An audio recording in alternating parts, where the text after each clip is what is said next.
Bonjour à tous et bienvenue dans cette nouvelle vidéo dans laquelle je vais vous parler de l'apoptose. Alors l'apoptose, qu'est-ce que c'est? L'apoptose est définie comme une mort cellulaire programmée ou encore comme un suicide cellulaire qui va permettre de conditionner l'homéostasie d'une cellule. L'homéostasie cellulaire, qu'est-ce que c'est? C'est, pour faire simple, le bon fonctionnement et la bonne santé des cellules. Donc l'apoptose, elle se caractérise par des caractéristiques biochimiques et des caractéristiques morphologiques. Les principales caractéristiques morphologiques, c'est celles qui sont sur la photo, c'est-à-dire on va avoir formation de corps apoptotiques et de bourgeons, mais j'en reviendrai là-dessus plus tard dans la vidéo.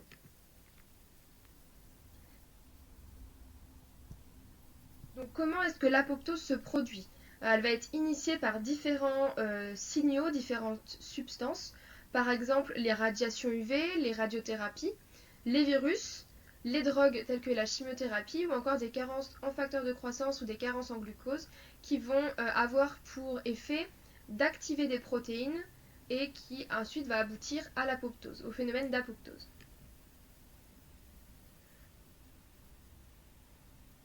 Il y a deux principales voies pour l'apoptose. Il y a la voie extrinsèque et la voie intrinsèque.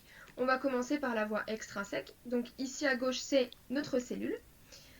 On va avoir n'importe quel signaux dont j'ai parlé précédemment, donc une drogue, des carences cellulaires, des radiations UV qui vont toucher notre cellule, ce qui va provoquer l'activation de certains récepteurs qui se trouvent au niveau de la membrane de nos cellules. Par exemple ici typiquement le TNF-alpha, donc le récepteur du TNF-alpha qui va être activé et qui va avoir pour conséquence d'activer des caspases, qui sont les protéines, les principales protéines caractéristiques de l'apoptose. Donc ça c'est pour la voie intrinsèque. Pour la voie extrinsèque, ça c'était pour la voie extrinsèque. La voie intrinsèque se passe est initiée au niveau de la mitochondrie. Ensuite, la mitochondrie va permettre d'activer la caspase 9. Et la caspase 9 et la caspase 8 sont toutes les deux des caspases initiatrices qui vont activer la caspase effectrice, donc qui elle aura les réels effets, qui est la caspase 3. Donc qu'est-ce que c'est que les caspases? Ce sont des protéases apoptogènes à cystéine. Donc le C représente la cystéine et aspase, ça définit la spécificité de clivage des substrats après un acide aspartique. Donc pour faire simple, ce sont des protéines qui vont aller cliver l'ADN de nos cellules et cliver les protéines qui constituent nos cellules, telles que les protéines du cytosquelette par exemple.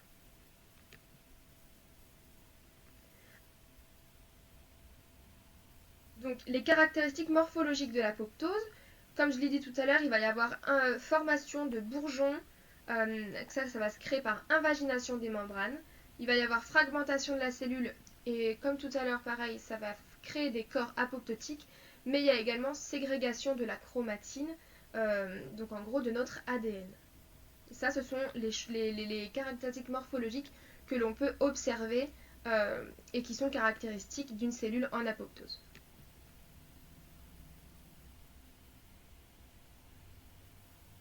Donc ensuite, les rôles de l'apoptose, donc tout d'abord ça va être de conditionner l'homéostasie cellulaire, donc la bonne santé de la cellule, donc ça va éliminer les cellules qui sont endommagées, les cellules qui sont trop nombreuses et les cellules qui peuvent être potentiellement dangereuses, mais ça a également un rôle au niveau de notre système immunitaire, car ça va permettre d'éliminer des thymocytes qui ne seront pas fonctionnels.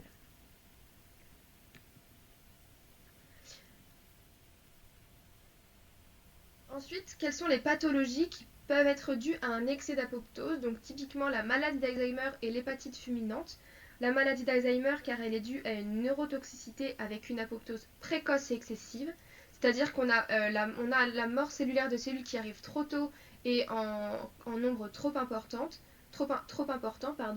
et l'hépatite fulminante va être caractérisée par une destruction massive des cellules hépatiques, donc c'est les cellules de notre foie qui vont se dégrader et mourir. Il existe, à contrario, des pathologies dues à un défaut d'apoptose, et typiquement ce sont les cancers. Les cancers, en fait, ça correspond à une dérégulation de la balance prolifération cellulaire et apoptose, suite à une accumulation d'anomalies et de mutations.